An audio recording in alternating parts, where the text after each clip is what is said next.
Selanjutnya, oke, selanjutnya Kak. Baik, pada poin pendahuluan, Islam hadir tidak sekedar membawa doktrin ketuhanan maupun moralitas semata, melainkan juga membawa aspek hukum yang bertujuan untuk menciptakan kemaslahatan atau tahqiq al-maslahah dalam kehidupan manusia. Karena itu, aspek-aspek ekonomi pun dibahas secara mendalam dalam Islam, termasuk pada produksi, distribusi, maupun konsumsi. Yang mana komprehensif ada dalam Islam untuk memastikan bahwa aktivitas ekonomi berujung kepada kemaslahatan manusia dalam kehidupan dunia maupun akhirat.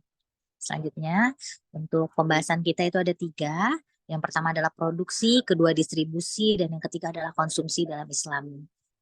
Masuk pada poin produksi dalam Islam. Pada produksi ini kita akan membahas 3 pembahasan. Yang pertama ada pengertian, ada prinsip-prinsip produksi dalam Islam, dan etika dalam produksi.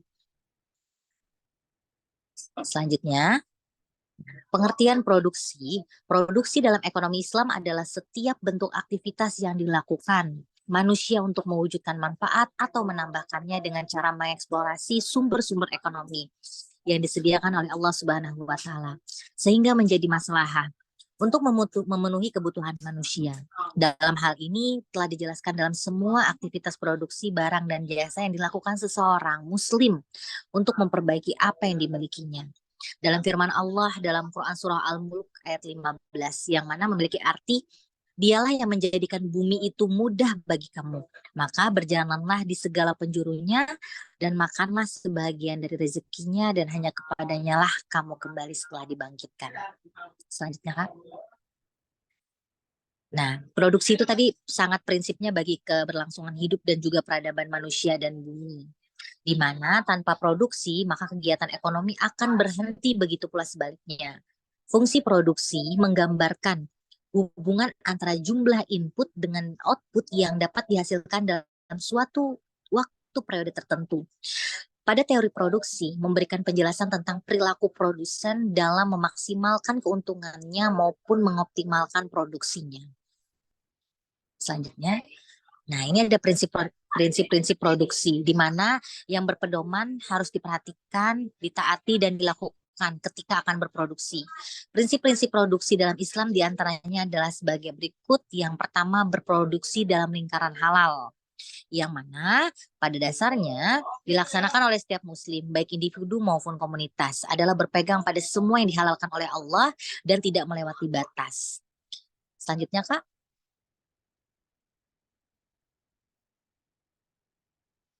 Selanjutnya, Kak, izin.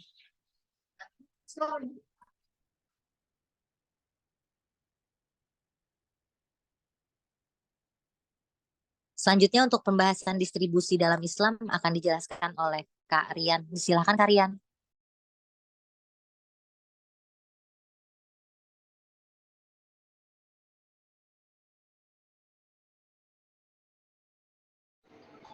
Baik, terima kasih Mbak Utri. Bismillahirrahmanirrahim. Saya izin lanjutkan, Ustadz dan teman-teman, untuk distribusi dalam Islam. Selanjutnya PT-nya hilang. dari PPT-nya hilang itu, izin. Kayaknya Kanadik keluar. Oh ya udah. Yang distribusi Kak? Iya benar. Terima kasih Kak. Lanjut Kak Rian. Ya, terima kasih. Dilanjut sekali lagi untuk terkait distribusi dalam Islam. Nanti akan membahas terkait dari pengertian distribusi, tujuan distribusi dalam ekonomi Islam, dan etika distribusi. Masuk ke dalam pengertian dari distribusi sendiri adalah merupakan proses penyaluran hasil produksi berupa barang dan jasa dari produsen ke konsumen guna memenuhi kebutuhan manusia baik primer maupun sekunder. Dalam dasar karakteristik pendistribusian adalah adil dan jujur. Karena dalam Islam sekecil apapun perbuatan yang kita lakukan, semua akan dipertanggungjawabkan di akhirat kelak. Jadi pelaksanaan distribusi bertujuan untuk saling memberi manfaat dan menguntungkan satu sama lain. Lalu masuk slide selanjutnya adalah tujuan distribusi dalam ekonomi Islam. Di sini ada 7 poin yang dipaparkan. Yang pertama itu adalah menjamin terpenuhnya kebutuhan dasar masyarakat. Lalu yang kedua, mengurangi ketidaksamaan pendapatan dan kekayaan dalam masyarakat. Lalu yang ketiga adalah untuk menyucikan jiwa dan harta dari segala bentuk kotoran lahir ataupun batin. Lalu yang keempat, untuk membangun generasi yang unggul karena generasi muda merupakan penerus dalam sebuah kepemimpinan suatu bangsa. Lalu yang kelima adalah untuk mengembangkan harta dari dua sisi spiritual dan ekonomi. Lalu yang keenam adalah untuk pendidikan dan mengembangkan dakwah Islam melalui ekonomi. Yang terakhir adalah untuk terbentuknya solidaritas sosial di kalangan masyarakat. Selanjutnya adalah di etika distribusi dalam Islam. Di sini juga ada penjelasannya, ada 3 poin dalam beretika distribusi Islam, yaitu yang pertama adalah waktu penyerahan. Artinya pengusaha harus menjaga ketepatan waktu penyerahan barang ataupun delivery. Para pengusaha muslim perlu berlapang dada untuk mau belajar mengenai hal ini dari segi praktek bisnis yang berlangsung di beberapa negara lain yang dikenal baik dalam menepati waktu termasuk waktu penyerahan barang. Lalu yang kedua, dalam sisi kualitas dan kuantitas. Pengusaha juga harus menjaga kualitas barang yang disalurkan atau dijual. Jadi sebagaimana telah disebutkan dalam subtopik tentang penetapan harga, pembeli akan rela membayar lebih untuk kualitas yang lebih tinggi. Lalu yang ketiga adalah halal dan bersih. Ini wajib sebagai pengecer ataupun penjajah makanan dan minuman harus selalu menaruh perhatian dalam menjaga kehalalan barang dagangannya, juga dalam menjaga kebersihan wadah dan tempat penyajiannya. Selanjutnya terkait konsumsi dalam Islam, apakah Mbak Yusmiati sudah bergabung? Sudah bergabung. Sudah. Terima kasih. Bismillahirrahmanirrahim. Assalamualaikum warahmatullahi wabarakatuh. Berikutnya saya akan membahas masalah konsumsi dalam Islam. Ada 3 poin. Yang pertama itu pengertian konsumsi dalam Islam. Yang kedua itu tujuan konsumsi dalam Islam. Dan yang ketiga itu prinsip-prinsip konsumsi. Selanjutnya. Konsumsi secara etimologi dalam Kamus Bahasa Indonesia berarti pemakaian barang hasil produksi, baik pakaian, makanan, dan lain-lain, sedangkan pelakunya disebut sebagai konsumen. Konsumsi juga dapat diartikan sebagai setiap kegiatan memanfaatkan, menghabiskan kegunaan barang maupun jasa untuk memenuhi kebutuhan demi menjaga kelangsungan hidup. Islam melihat perilaku konsumsi pada dasarnya dibangun atas 2 hal, yaitu kebutuhan hajat dan kegunaan atau manfaat. Secara rasional, seorang tidak akan mengkonsumsi suatu barang bila ia tidak butuh dan mendapatkan manfaat darinya. 2 unsur ini mempunyai kaitan yang sangat erat dengan konsumsi itu sendiri. Karena ketika mempunyai kaitan yang sangat erat dengan konsumsi itu sendiri, komoditas yang baik dan konsumsi dalam Islam diartikan sebagai penggunaan terhadap komoditas yang baik dan jauh dari suatu yang diharapkan, maka motivasi yang mendorong seorang untuk melakukan aktivitas konsumsi juga harus sesuai dengan prinsip konsumsi itu sendiri. Selanjutnya, tujuan konsumsi dalam ekonomi Islam itu adalah untuk mewujudkan maslahah duniawi dan ukhrawi. Maslahah duniawi ialah terpenuhinya kebutuhan dasar manusia seperti makanan, minuman, pakaian, perumahan, kesehatan, pendidikan. Kemaslahatan akhirat ialah terlaksananya kewajiban agama seperti sholat dan haji. Artinya manusia makan dan minum agar bisa beribadah kepada Allah. Manusia berpakaian untuk menutup aurat agar bisa sholat, haji, bergaul, sosial, dan terhidup, dan perbuatan muslim. Selanjutnya, prinsip-prinsip konsumsi ada 5 poin. Yang pertama itu ada prinsip keadilan, yang kedua itu ada prinsip kebersihan, yang ketiga prinsip kesederhanaan, yang keempat itu prinsip kemurahan hati, yang kelima itu prinsip moralitas berkonsumsi. Terima kasih. Itu saja, selanjutnya saya kembalikan kepada moderator. Baik, terima kasih Mbak Yusmiati. Itulah tadi presentasi dari kami kelompok 5 mengenai prinsip-prinsip dalam produksi, distribusi, maupun konsumsi. terkait definisinya maupun tujuan serta etika dalam berproduksi atau berkonsumsi serta berdistribusi. Mungkin dari teman-teman ada yang mau memberikan masukan atau boleh sharing juga atau boleh bertanya sebelum kita melanjutkan kepada kelompok selanjutnya. Boleh, silakan.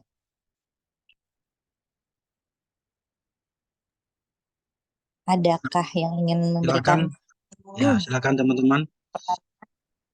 Ini menarik sekali ya, dan materinya juga sangat bagus dan kompleks. Tinggal tadi saya lihat mungkin kurangnya ayat atau dalil-dalilnya ya boleh dimasukkan Oh iya, terkait oke, dengan produksi, distribusi, dan konsumsi. dan Silakan teman-teman mungkin ditanggapin, direspon untuk iya, statement yang pertama ini. Menarik ini. Ya, soalnya berkaitan dengan keseharian kita ya. iya, Izin bertanya boleh?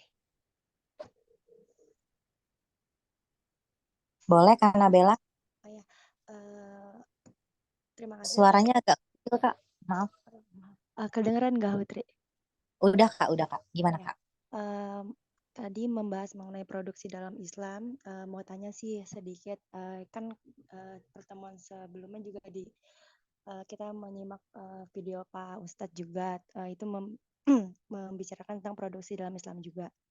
Cuma mau nanya nih tanggapannya, definisi produksi dalam Islam itu kan sebagai usaha manusia untuk memperbaiki tidak hanya fisik, material, ataupun moralitas sebagai sarana untuk mencapai tujuan hidup yang sebagaimana telah dituliskan di dalam surat Al-Falah. Terus juga kan memproduksi itu harus sesuai dengan apa yang dibutuhkan, nggak boleh berlebihan, serta harus halal. Nah, misalnya kalau misalnya kelompok ini tuh nanggepinnya misalnya berproduksi itu tidak boleh berlebihan.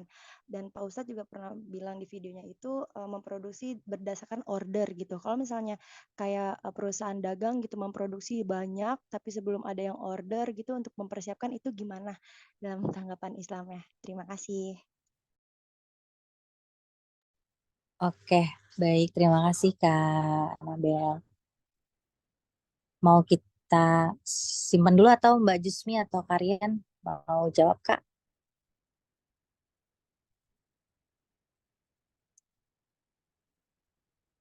Mungkin ada yang ingin bertanya lagi?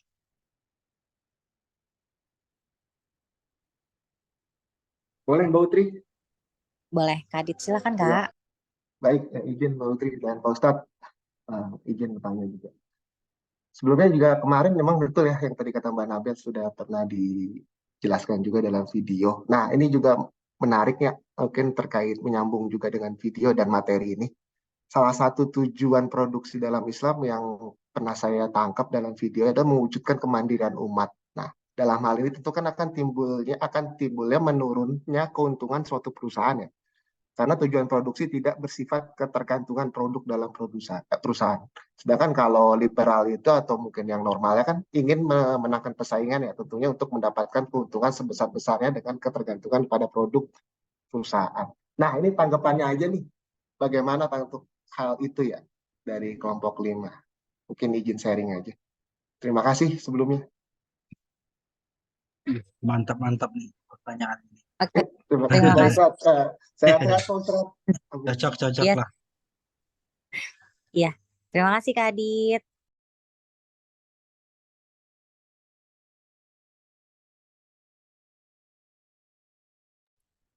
Karian mau dijawab, Mbak Jusmi? Iya, boleh Mbak Putri. Boleh, silakan Karian. Ya, jadi ini bahan diskusi kami, tanggapan dari pertanyaan Mbak Nabila ya. Artinya memang jika berlebihan atau apa ya, yang semakin banyak produksinya itu dalam hukum Islam seperti apa? Mungkin bagi kami nanti boleh ditambahkan Mbak Putri atau Mbak Yusmi ya. Jadi dalam hukum Islam ini ada konsep produksi Iya, yang Kak. kita tahu. Jadi ada berlebihan atau pemborosan.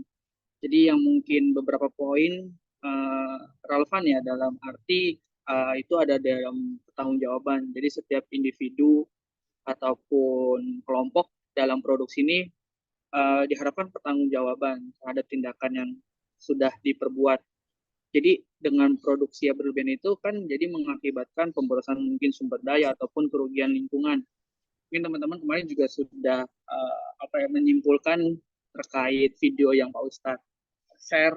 Ya kita dalam kehidupan sehari-hari memang nggak baik ya. Yang berlebihan itu nggak baik, dikit juga mungkin nggak baik juga, kita di tengah-tengahnya gitu. Artinya memang menghindari dalam keborosan ataupun overproduksi. Jadi dalam prakteknya ini kita setiap situasi dapat dinilai berdasarkan konteks spesifik. Jadi memperhatikan nilai-nilai Islam dan mendasarinya. Dan kedua mungkin penghindaran dari keseimbangan ataupun keberlanjutan dari produksi sendiri. Jadi dengan adanya produksi yang banyak, cuman hasilnya itu kayak menghambur-hamburkan, itu juga percuma. Jadi dari hasil itu ketidakseimbangan ekonomi akan merugikan lingkungan. Lalu ada juga di sini poin penghindaran praktik riba dan keuntungan. Jadi tidak adil ya bagi produksi yang berlebihan itu. Kita kan bertujuannya memang hanya untuk mencari keuntungan tanpa memperhatikan keadaan distributif atau prinsip-prinsip etika Islam yang dapat menimbulkan masalah. Mungkin kurang lebih seperti itu poin-poinnya, Mbak Nabila, yang bisa disampaikan. Mungkin Mbak Putri atau Mbak Disni boleh ditambahkan.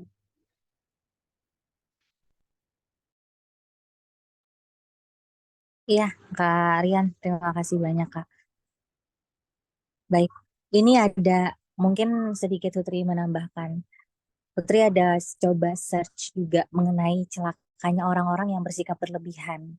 Di mana itu dari riwayat Ibnu Mas'ud bahwa Nabi Muhammad SAW itu pernah bersabda, celakalah orang-orang yang melampaui batas. Dalam hadis riwayat Muslim itu pun menyampaikan juga celaka mutnaitun, maksudnya arti orang-orang yang melampaui batas dalam ucapan maupun memproduksi apapun itu, baik serta perbuatan mereka.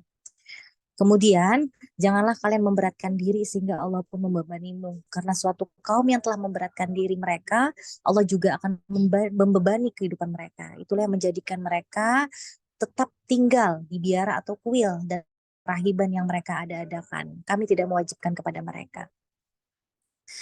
Bahwasannya juga kemarin pada saat pemaparan video yang disampaikan oleh Pak Ustadz, sudah jelas bahwasannya kita harus sesuai dengan kebutuhan kita, gitu, sesuai dengan kebutuhan untuk tidak berlebihan. Tapi gimana, Hutri, misalnya contohnya kita ambil singkat saja, di tempat Hutri ini ada orang yang jualan ayam geprek. Nah, dia itu selalu memproduksinya pasti ada sisanya gitu, pasti ada sisanya jualannya gitu kan. Padahal sudah disampaikan gitu kan, maksudnya tapi dia bisa mengira bahwasannya kalau misalnya nggak habis hari ini masih bisa digunakan besok, karena dia prinsipnya dia bisa sampai 2 hari gitu ayamnya gitu kan, ayamnya bisa sampai 2 hari. Bahkan kadang ada juga dia bilang kalau emang nggak habis dia akan bersedekah ke orang lain gitu, dia akan bersedekah ke orang lain, dia akan bagi-bagi ke anak-anak kos di daerah sini di tempat kami gitu. Nah sebenarnya kalau produksi itu emang sudah jelas, maksudnya tidak boleh terlalu berlebihan, tidak baik juga gitu pada dasarnya. Namun ada beberapa usaha-usaha yang mereka pun mungkin ini nanti bisa sharing juga ke kakak-kakak atau kita bisa diskusi. Ada juga beberapa usaha-usaha yang mereka udah maksudnya udah memikirkan oh nih kayaknya sampai bisa bisa habis nih hari ini gitu, udah pas nih pasti habis jualannya hari ini gitu dan nggak akan nambah lagi, ternyata emang jualannya nggak habis, sehingga barang tersebut supaya tidak mubazir bisa dibagikan kepada orang-orang lain, seperti itu Kak Nabel. Kak Jusmi mungkin boleh.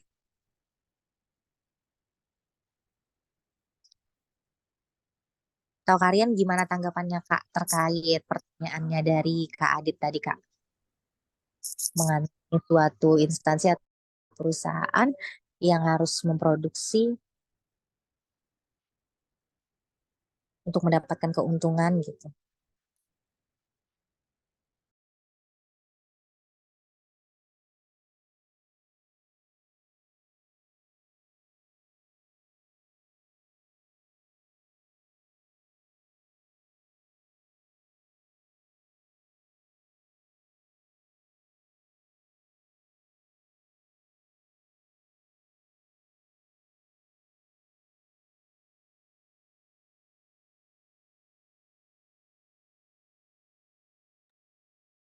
Untuk pertanyaannya siapa Mbak Putri tadi?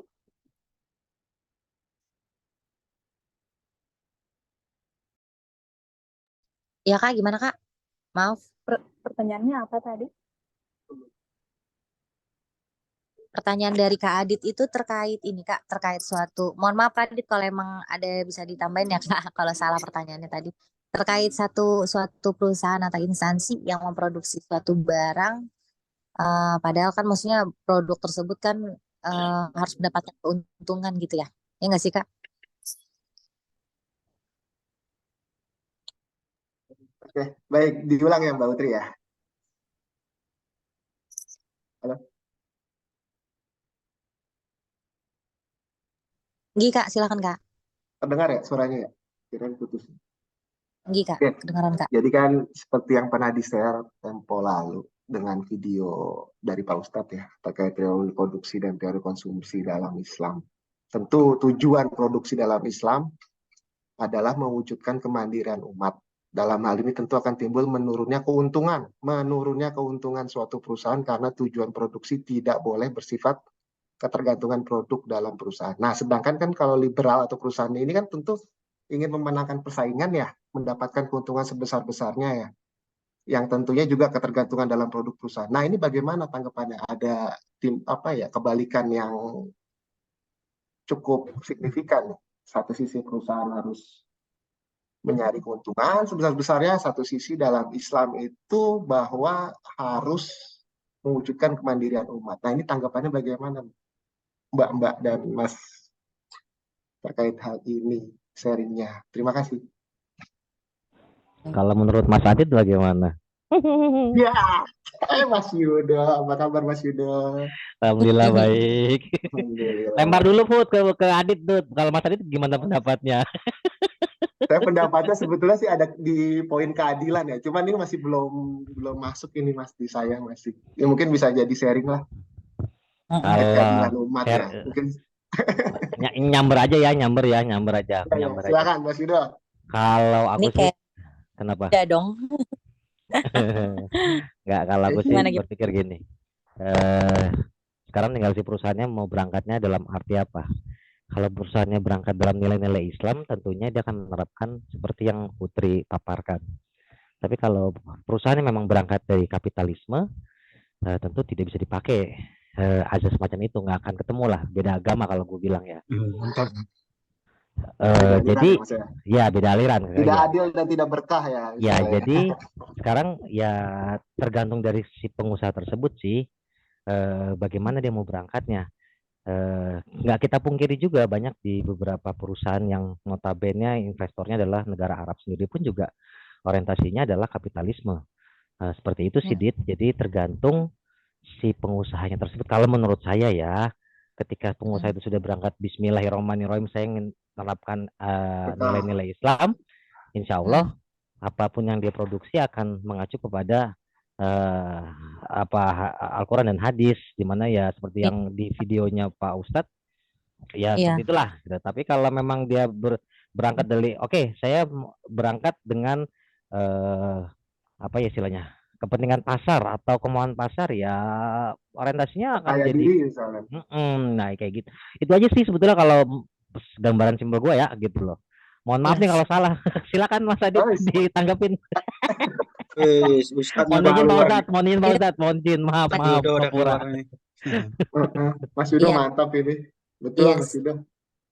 Yes, benar juga sih Kak.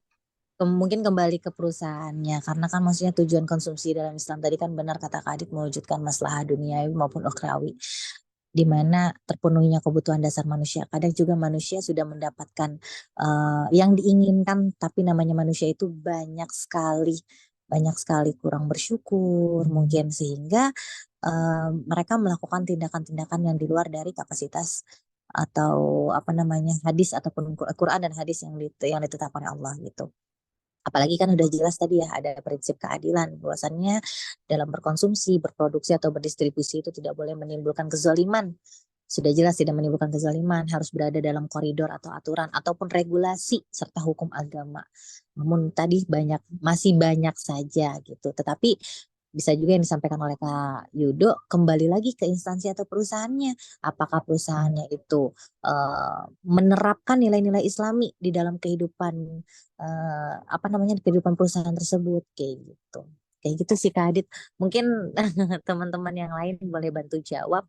Pak Teguh mungkin Pak, gimana Pak? Terkait ini Pak, pertanyaan Kak Adit. Saya sependapat dengan yang disampaikan Pak Yudo.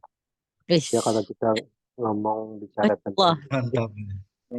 Pak Teguh, apa kabar Pak Teguh? Pokoknya iya salah. Masya Allah Pak Teguh, lama nggak ketemu Pak Pak Teguh, ya Teguh. lama tidak berjumpa kita Pak Teguh. Berapa purnama kita nggak ketemu Pak Teguh, ya Iya nih Allah. Mas Yudo ini. Sehat selalu Pak Teguh. Semoga semakin diskon, Pak. Amin. Waduh, berat sekali. Ya prinsipnya begitu ya. Kalau memang sebenarnya kalau kita ikhlaskan bisnis ini, ya saya sih terus terang juga baru belajar mencoba ya. Ini untuk berbisnis yang benar-benar syar'i ya, dengan mengikhlaskan. Itu menurut saya nggak bisa hitungan matematika ekonomis ya. Kalau menurut saya ya, walaupun kita dapat margin tidak mengejar margin sebesar-besarnya atau cuma dapat margin 5% atau 10%.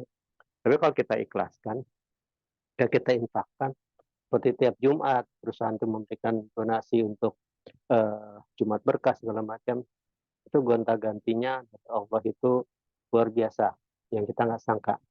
Kadang-kadang Senin bisnis nggak bagus, tapi Jumat berkah kita jalan, pada Jumat itu Senin depannya tiba-tiba order masuk besar.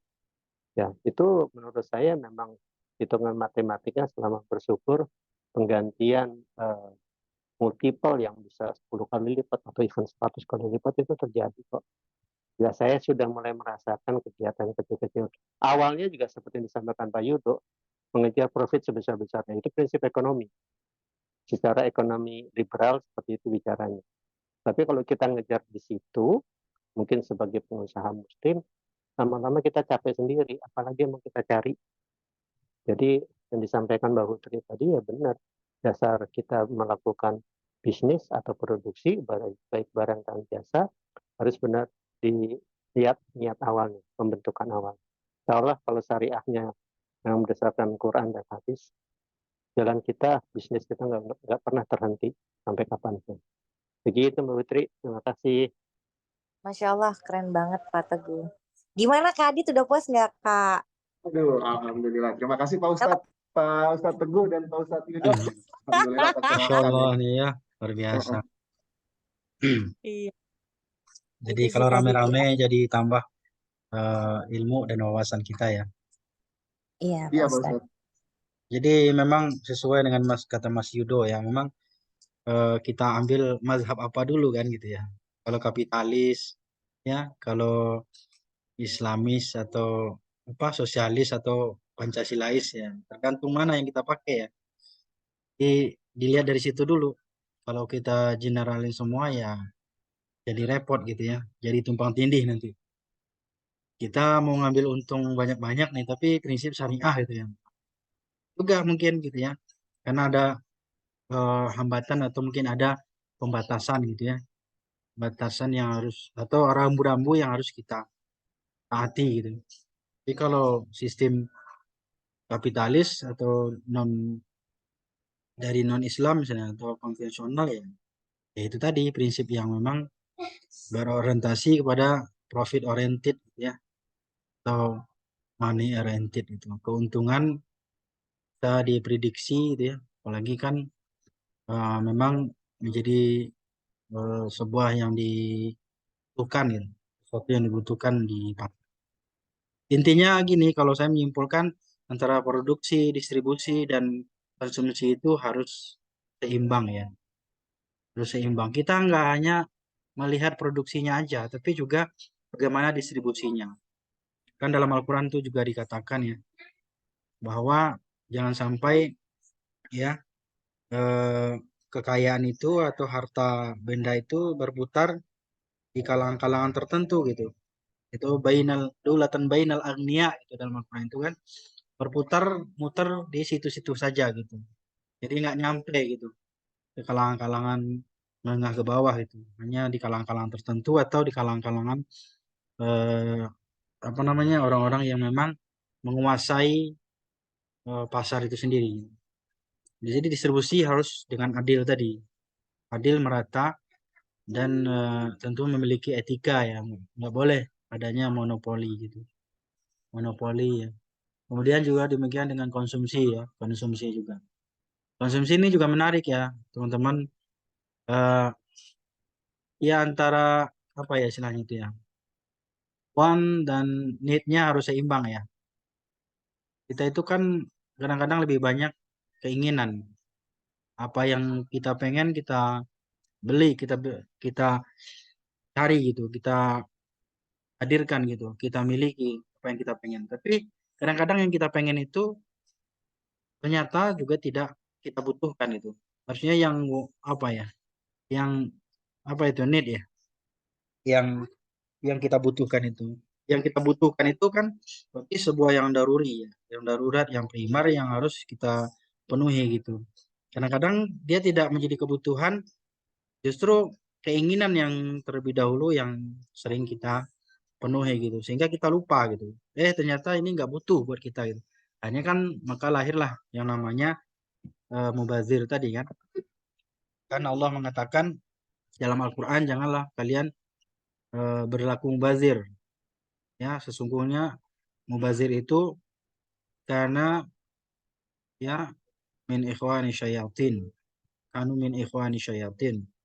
Karena orang yang mubazir itu adalah saudara-saudaranya setan gitu ya. Ya. Lagi misalnya ada sekelompok manusia yang ingin menguasai apa namanya produk-produk atau barang tertentu sehingga orang lain tidak kebagian. Nah, ini juga termasuk dari perilaku-perilaku yang tidak baik ya dalam konsumsi, ya memonopoli gitu. Hingga ada juga yang mengakibatkan eh, berdampak terhadap harga yang sangat tinggi gitu ya. Hal yang sederhana saja misalnya ada orang yang ini BBM misalnya, namanya ini menimbun gitu ya misalnya, sehingga ya muncullah berdampaklah terhadap naiknya harga BBM atau melonjaknya harga BBM dan kelangkaan sehingga masyarakat kesulitan. Adapun barangnya tapi kadang-kadang mahal gitu harganya, tidak bisa diperoleh secara merata. Jadi intinya mau produksi, distribusi, konsumsi mestilah dilakukan dengan secara adil, merata, dan bisa dijangkau ya oleh masyarakat-masyarakat menengah ke bawah. Karena tujuan dari produksi dalam Islam itu ya tentu sebenarnya bertujuan untuk kemandirian ya. Bagaimana masyarakat ini ya bisa mendatangkan kemandirian dalam ekonomi dan memiliki daya saing ya. Daya saing. Jangan kita memiliki sumber daya yang besar gitu ya, potensi yang sangat besar tapi kita tidak bisa memiliki dan tidak bisa eh, menikmati gitu ya sumber daya tersebut. Nah, akhirnya terjadilah itu tadi ya, ketimpangan, ya, kesenjangan, dan dari kesenjangan itu muncullah perilaku-perilaku yang tidak enak, gitu. Perilaku-perilaku kriminal, pencurian, begal dan segala macam. Sakit hati gitu ya terhadap orang-orang yang tertentu gitu dan lain sebagainya. Itu sering terjadi gitu.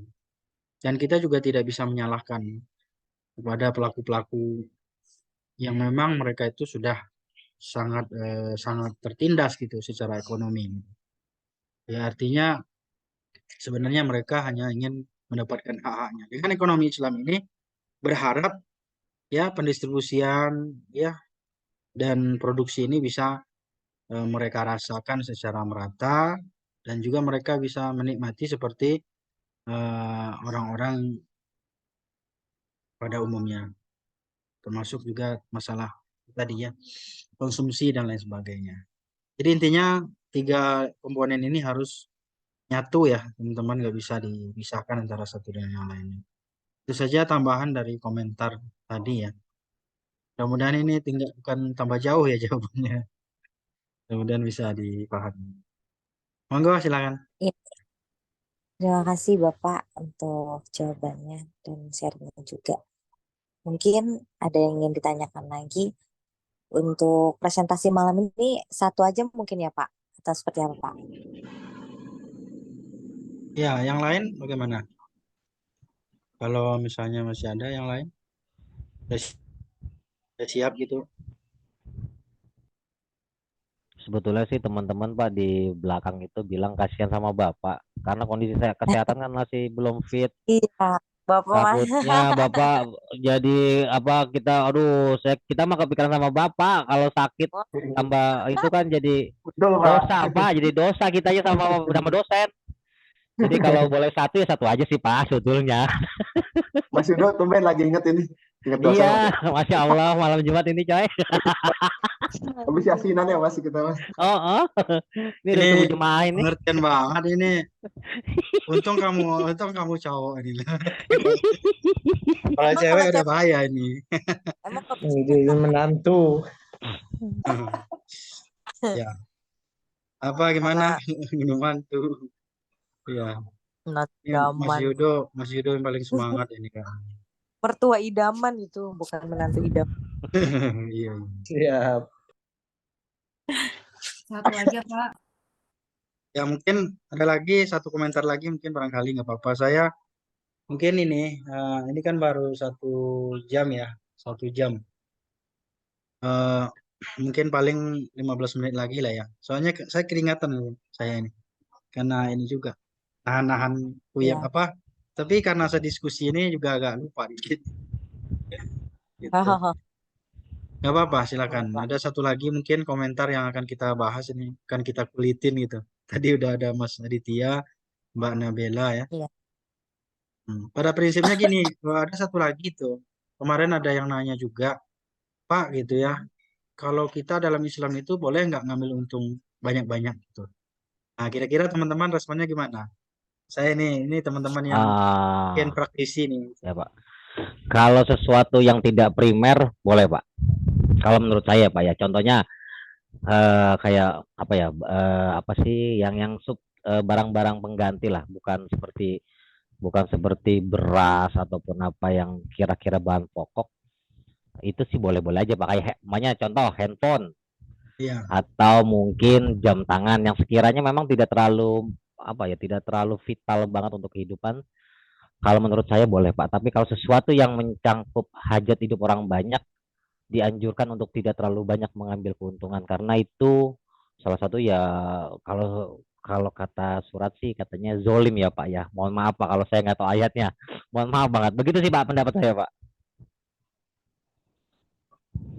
Ya Mas Yudo, Masya Allah.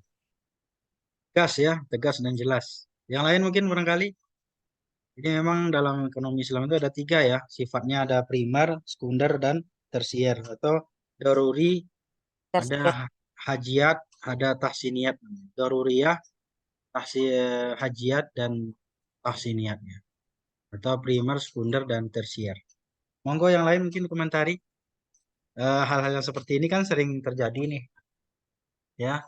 Oi kamu gimana sih ngambil untung banyak banget, haram loh, nah, kan gitu. Lihat dulu dagangnya apa, bisnisnya apa kan, usahanya apa kan gitu. Kalau misalnya dia dagang burung langka misalnya kan, atau misalnya tanaman langka atau bunga gitu ya, atau mungkin motor klasik, kendaraan klasik ya nggak ada masalah. Itu kan bukan menjadi prioritas ya.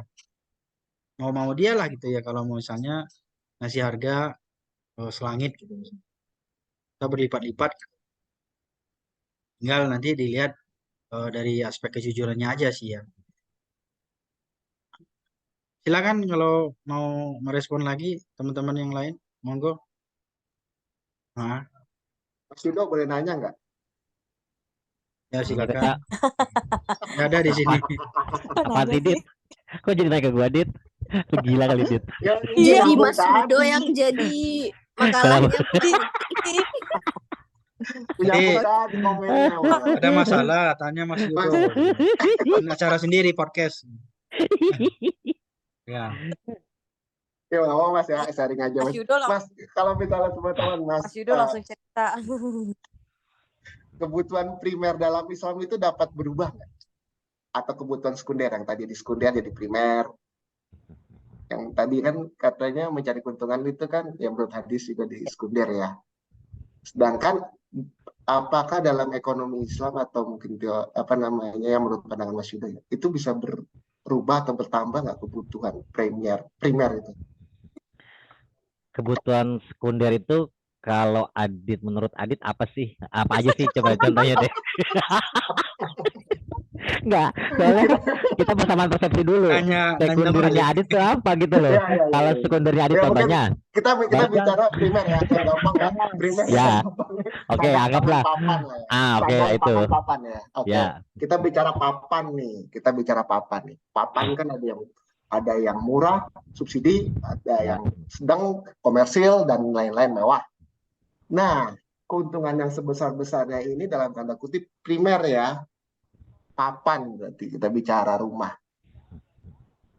Memaksa untuk mengambil komersil bagaimana? Karena itu ada keuntungan yang besar ya di situ. Atau cukup disubsidi atau bagaimana tadi tuh yang terkait apa namanya keuntungan yang sebesar-besarnya. Itu gitu aja Oke. Mas, mungkin Ya. ada gambaran dikit ya. Adit pernah dengar perumahan syariah nggak di daerah Sawangan? Jadi gini. Jadi ada beberapa pengembang berangkat dari nilai-nilai Islam, dia menghindari ini kaitan dengan syariah ya. Jadi perjanjian syariahnya segala macam ya. Itu tidak seperti akad di bank-bank pada umumnya. Waktu itu bukan pernah gue lidik ya. Pernah gue kumpulin datanya lah. Kalimatnya pernah gue kumpulin datanya. Memang dia semua menghindari riba, terusnya menggunakan syariah, dan itu sangat menolong umat. Artinya memang diharapkan hal-hal semacam itulah yang timbul dari ekonomi Islam. Artinya bisa membantu umat. Cuma kendalanya adalah kekuatan ekonominya investor itu tidak banyak. Kebanyakan masih memang di sektor swasta. Saya kemarin tuh saya kemarin itu coba ngumpulin datanya, memang itu salah satunya itu perseorangan dananya. Saya lupa namanya, ada datanya di kantor. Dia entah bagaimana lah, pokoknya dia rezekinya banyak, lalu dia mengembangkan perumahan yang Islami. Salah satunya ada di daerah Depok. Jadi pembayarannya atau secara Islam dengan tidak bunga tinggi, secara syariah, tidak memberatkan. Agak sedikit bergesekan dengan pengembang rumah yang yang pada umumnya ya. Memang kekurangannya adalah tidak banyak produk-produk itu ya. Maksudnya yang kayak begitu ya. Kebanyakan masih yang umumnya. Jadi memang kita bukan kita kalah lah, dalam perekonomian Islam kita agak sedikit terkendala dengan pendanaannya gitu sih. Tapi kalau untuk berubah kemungkinan bisa berubah contohnya begini. Bentar dulu, saya lagi mikir soalnya. Nggak, pasti kalau untuk sandang papan pangan itu tetap fix lah, gitu kebutuhan. Suatu kebutuhan yang mendasar ya buat kehidupan manusia ya. Itu nggak mungkin berubah lah. Tapi kalau yang berubah tuh seperti yang tadi Pak Ustadz bilang, mungkin yang sekunder, ya kan. Contohnya, ya mungkin kebutuhan lu mesti punya mobil, nggak usah lah. Naik motor pun gue juga bisa gitu loh. Jadi tinggal personnya aja mau milih yang mana. Tapi kalau untuk sandang pangan, kalau anaknya banyak butuh mobil gimana Mas? Apakah itu primer? Kalau kan lo masih bisa program. Ayo lo mau debat sama gue, ayo. Jadi gini, jadi memang matematika Allah itu susah untuk dimengerti ya. Kadang-kadang apa iya kita bisa menyekolahkan anak sampai kuliah dengan anak 5 gitu loh. Terusnya pekerjaan kita maunya biasa-biasa aja ya. Tapi insya Allah kalau memang berangkat dari suatu dengan nilai ta'ala ya, mudah-mudahan di jalannya Dit gitu loh. Itu Amin. sih yang gue rasain gitu ya. Mantap Mas Tapi Yudo, calon tapi mertua idaman tapi ini. memang harus kita mengatur hidup kita gitu loh dengan kekuatan kita. Oh, kira-kira segini gue cukup lah, tidak terlalu berlebih sehingga tidak membebankan diri kita sendiri. Karena ketika kita dibebankan oleh diri kita sendiri, itu kemauan kita jadi aneh. Contohnya karena beban kehidupan, contohnya istri, aduh Pak, tetangga sebelah punya kulkas 4 pintu, kita nggak punya kulkas 4 pintu, ya kan? Mulailah timbul tuh niat-niat jahat kan, jadi korupsi lah. Makanya kita mengukur diri sendiri aja lah, dalam artian aku mampunya di sini. Kalaupun itu lebih merupakan suatu rezeki, tapi hal-hal yang sekiranya bisa diminimalisir, kalau saya dan keluarga selalu meminimalisir sesuatu yang itu masih bisa ada penggantinya lah, kayak gitu sih Dit. Iya. Begitu sih Dit, kalau Mantap. gua mudah-mudahan sih masuk Mantap. Dit. Masuk Mas Yudo, masuk. Terima kasih banyak Mas Yudo. Namanya Oke. Ustadz Keren, Yudo keren, kan. keren. Namanya Ustadz Yudo. Ini cocok nih jadi konsultan ini nih, rumah tangga. Konsultan rumah Dia tangga. sambilannya emang psikologi, Pak. Oh, Psikologi Masya rumah Allah. tangga. Jadi konsultasi keluarga Sakinah Ustaz. Ada Aduh ya Allah. kode satu Saya kadang-kadang konsultasi keluarga Sakinah. kalau lagi musim nikah ya, musim bulan baik Musim itu nikah. jadi ini ya apa sih buat Jadi penghulu. bukan jadi apa? Ceramah nikah. Oh iya, iya, iya. Mantap lah. Iya, Bercanda Ustaz, mohon maaf intermezzo aja itu Ustaz. siap, siap. Nggak apa-apa, ya. Baik, teman-teman, Bapak Ibu, saudara-saudara, terima kasih ya. Ini sudah merespon terkait dengan tadi ya. Ada masalah. Ya memang kalau yang primer nggak bisa jadi sekunder sih ya. Kecuali memang kita nggak mampu ya. Memang bisa jadi yang tadinya makan jadi utama, jadi karena nggak mampu ya, jadi nggak terpenuhi, bisa saja sih sebenarnya ya. Tapi yang sering kali memang apa ya, kalau kita lihat sekarang itu antara primer, sekunder dan tersier itu sekarang udah, kalau menurut saya udah tercampur aduk ya. Seperti yang juga yang ditanyakan tadi mobil misalnya gitu ya. Sebenarnya kan butuhnya kalau kita hitung-hitung dalam satu keluarga cuma satu, tapi karena masing-masing sudah memiliki kemampuan juga, ya akhirnya anaknya punya, suami punya, istri punya, nanti punya mantu punya juga kan. Akhirnya satu rumah udah 7 mobilnya. Berjejer itu udah kayak showroom kan. Tapi itulah yang namanya Islam ya, mengatur teman-teman ya. Mengatur agar kebutuhan kita itu tidak dikalahkan oleh keinginan ya. Apa namanya, jangan sampai keinginan yang berlebih-lebihan itu justru mengalahkan kebutuhan, atau gini, tidak menjadi kebutuhan tapi hanya sekedar memenuhi keinginan gitu. Kalau menurut saya sih misalnya satu rumah satu mobil, satu rumah satu motor itu suatu hal yang primer ya, atau punyanya tempat tinggal gitu ya, punya rumah gitu, atau punya eh, apalagi tadi itu ya kendaraan, itu hal yang standar sih sebenarnya ya, hal yang standar. Tapi ketika memang sudah lebih dan berlebih dari sebuah kebutuhan ya, berarti kan sudah tidak masuk kepada yang primer lagi. Dan lebih ke ini sih, kemewahan ya, kemewahan itu tersier ya. Aksesoris gitu ya, aksesoris dan pemuasan atas keinginan atau hasrat gitu ya terhadap suatu barang atau suatu benda.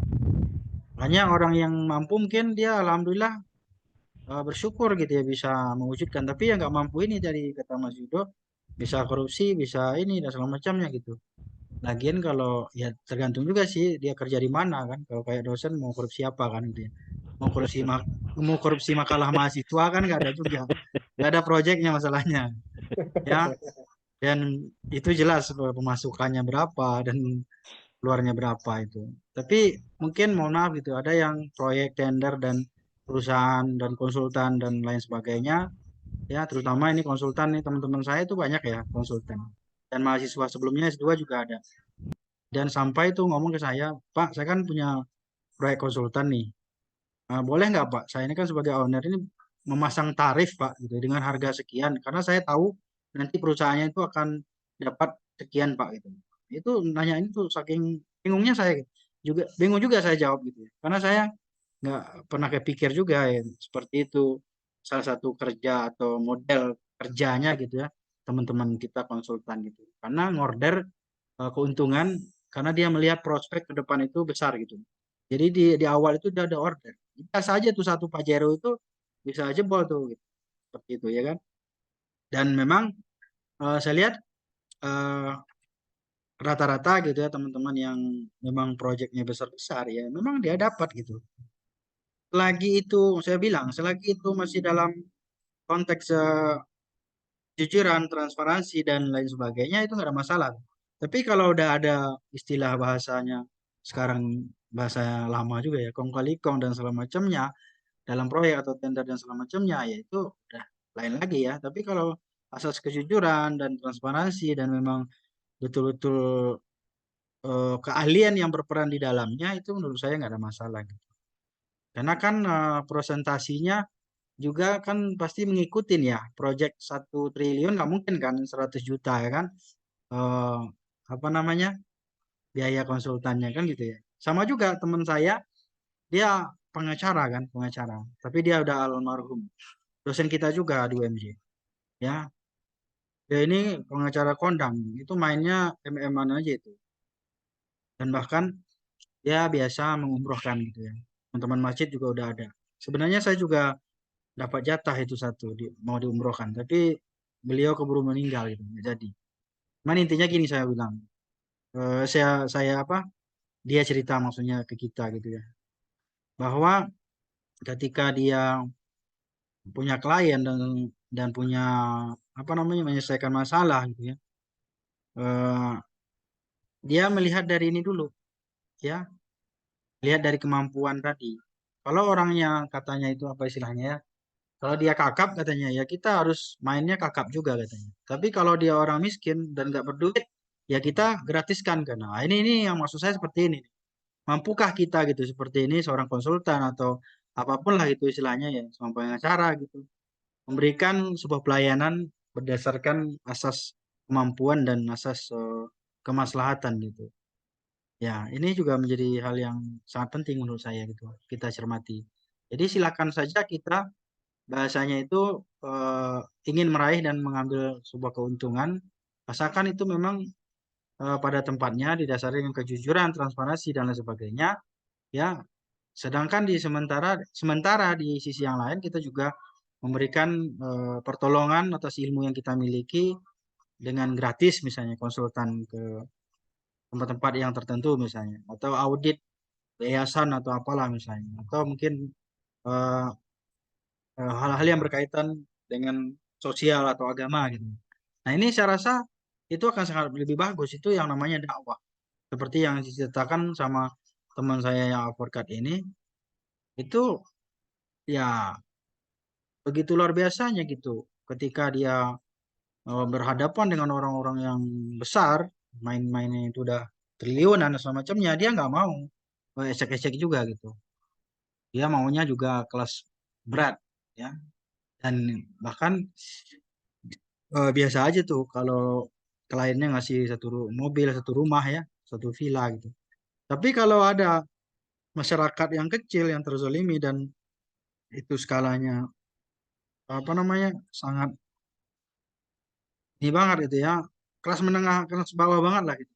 Itu dia akan berupaya juga membela dengan hal yang sama tanpa harus membayar, tanpa harus dibayar. Nah, ini menurut saya penting juga buat para apa namanya eh, para konsultan dan para ahli-ahli lain lah gitu. Termasuk juga sama saya juga ada orang konsultasi misalnya waris, ya, waris. Ada orang dari awal aja udah ngasih misalnya, ngasih sekian sekian sekian. Bahkan setiap konsultasi ngasih saya amplop. Tapi ada juga yang ada seseorang yang nuntut haknya gitu, masalah masalah urusan waris juga. Mohon maaf Pak Ustadz, dari awal aja dia udah ngomong. Biasanya gini teman-teman, kalau orang yang nggak punya duit dia pasti akan ngomong duluan tuh. Pak Ustadz, mohon maaf, Bapak, mohon maaf, saya belum bisa ini apa gimana, bisa nggak saya konsultasi? Ada masalah seperti ini. Bahkan ada masalah rumah tangga, ada urusan waris dan semacamnya. Kami hampir bacok-bacokan gitu ya. Saya bilang, kalau bapak atau ibu gitu ya datang datang ke kantor saya kan di masjid ya. Kantor kalau konsultasi keluarga yang semacam itu, saya bilang saya nggak ada tarif saya. Saya kalau untuk agama untuk ini segala macamnya, insya Allah selagi saya bisa mampu saya bantu. Tapi kalau misalnya mau ngasih atau apa, saya juga nggak punya tarif itu. Saya kalau dikasih nggak nolak, kalau diterima kalau nggak dikasih juga akan saya tetap layani sampai berkali-kali. Ya, jadi gini, orang yang nggak mampu biasanya dia akan ngomong terlebih dahulu karena dia nggak mampu. Tapi kalau orang yang mampu biasanya dia langsung aja tuh masalahnya. Bahkan kadang-kadang kita juga dianggap enteng juga. Artinya gini, dia butuh waktu kita kapanpun kadang-kadang nggak ada masalah gitu. Makanya bisa nggak nih, mau berapa bayarannya saya ini gitu. Yang penting urusan saya selesai nih. Bahkan sampai harus diselesaikan ini. Bagaimana cara, ini salah satu kasus ya, cara membagi harta warisan ini biar cepat nih selesai permasalahannya ini. Karena keluarganya udah ada yang nuntut dan semacamnya. Akhirnya selesaikan. Berkonsultasi juga lah saya dengan tim-tim akuntansi dan semacamnya untuk menyelesaikan. Jadi gini teman-teman, kembali lagi masalah yang tadi. Di sini saya yakin dan percaya kita juga memiliki keahliannya masing-masing.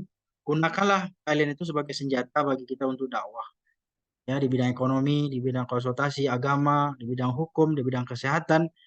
Jadi kita jangan melihat dulu profit yang akan kita ambil, tapi berikan dulu manfaat semaksimal mungkin dan kita tidak membedakan antara yang punya duit dan yang tidak punya duit, gitu ya. Sehingga kita betul-betul menurut saya ya ini betul-betul menggunakan apa namanya nilai-nilai keislaman itu sebagai landasan kita dalam semua pelayanan kita. Apakah sosial, agama, kesehatan, pendidikan dan lain sebagainya.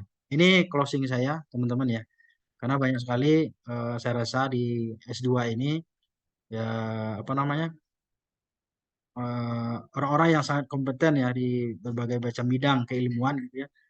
Kalau kita bagaimana menyeimbangkan dan menyelaraskan antara yang tadi itu ya, mana yang menjadi darurat ya, daruri ya, primer atau uh, sekunder ataupun tersier seperti itu. Kita ada skala-skalanya juga dalam menyelesaikan masalah, masalah ekonomi dan juga masalah kebutuhan dan lain sebagainya. Itu saja teman-teman, terima kasih. Barangkali kalau nggak ada lagi komentar, kita akhiri. Kasih ya, saya jadi curhat dari ini. Ya, Pak. Terima Ya kasih, Ustadz, Pak. cukup Ustadz. Ya, Terima kasih, Pak. Semangat ya Ustadz ya. oke, siap. Mudah-mudahan ini Sehat-sehat. nggak ada masalah nih. Soalnya saya ditakut-takutin udah berapa minggu ini kepala sakit terus, nyut-nyutan terus. Biasanya kalau kasih Panadol itu udah reda. Ini Udah tahu nih, udah coba cek Ustadz. baru dokter kampus saja, dokter pelangganan gitu kan. Belum ke rumah sakit gitu. Nanti di ini dulu katanya harus dirujuk dulu ke neurologi katanya. Apa itu ya? Saraf. Harap Ustadz. Ya dicek dulu katanya. Mudah-mudahan lah nggak ada masalah. Mudah-mudahan cuma Amin. sakit. Mudah-mudahan cuma sakit. Cuma Amin. sakit akhir bulan doang.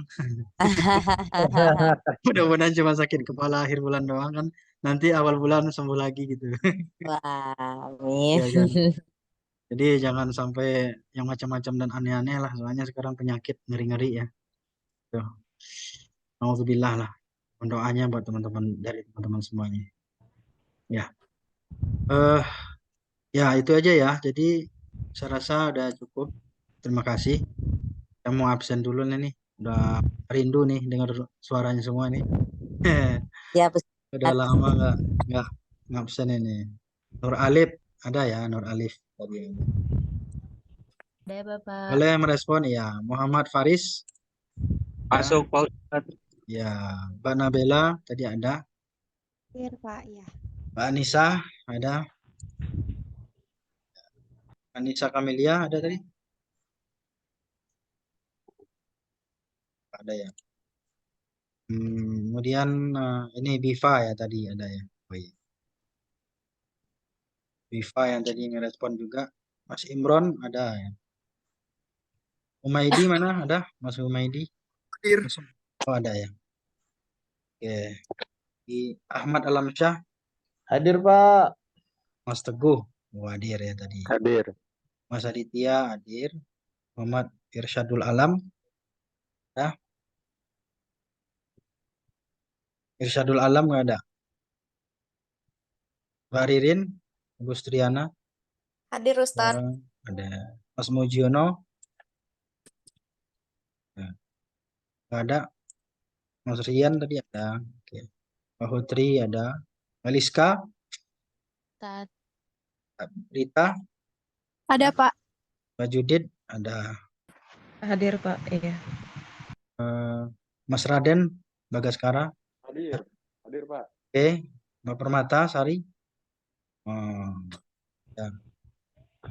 Mas Yudo, Ustadz Hadir, Yudo, Pak Permata Ustadz. hadir, Pak. oke. Mbak Dwi Murti ada, Hadir Ustadz. oke. Mbak Rusna Hayati, Mbak Rusna tadi ada nggak? Mbak Rusna ada ya. Muhammad Agus Rizky, Ustadz Rizky. Pak Viva, mana udah lahiran? Hadir Udah. Pak, udah. Ya, Alhamdulillah. alhamdulillah. Barakallah fil mauhub ya. Mudah-mudahan jadi anak yang soleh-solehah lah. Laki perempuan ini? Amin. Perempuan Perempuan, Pak. Pak. Insyaallah. Biasa ya. Barokah, barokah. Amin, Barokah amin. akhir Makasih, tahun ya. Pak. Ya. Mas Nadri, Afisen. M Arif, dan Arif. Pak Aris Iqomah tadi ada. Hadir, Ustadz. Sania, Hadir Pak. Pak Riza, Hadir saya, Ustadz. Mbak Bella Mutia ya. Hadir Ustadz. Mbak Yuliaris, nggak ada. Resna, Hadir, Ustadz. oke. Ahmad Rifai, Hadir Pak, hadir Pak. Hadir. Heru, Mas Heru, Hadir. Pak Sumiarsi ada ya. Sumiarsi ada ya, Hadir. ada ya. Oke, Mas Salahuddin, Hadir, Ustadz. Salahuddin. Biasanya Hadir. sering komentar juga nih. Lagi Ya. di luar, Ustadz. Oh, lagi di Afwan. luar. Ya, siap. Pak Eni, Hadir Ustadz. Mbak Jusmiati tadi hadir ya. Oke. Baik, saudara-saudara semuanya, terima kasih atas kebersamaannya. Ya, mudah-mudahan apa yang kita diskusikan bermanfaat ya buat kita semuanya. Terima kasih atas waktunya dan mohon maaf saya izin pamit, izin rehat ya. Terima kasih. Saya ucapkan Assalamualaikum warahmatullahi wabarakatuh. Waalaikumsalam. Waalaikumsalam. Sembuh, Pak Ustadz. Semoga segera Amin, sehat amin. Ustadz. Amin, sehat selalu semuanya. Ini ya Rabbal alamin.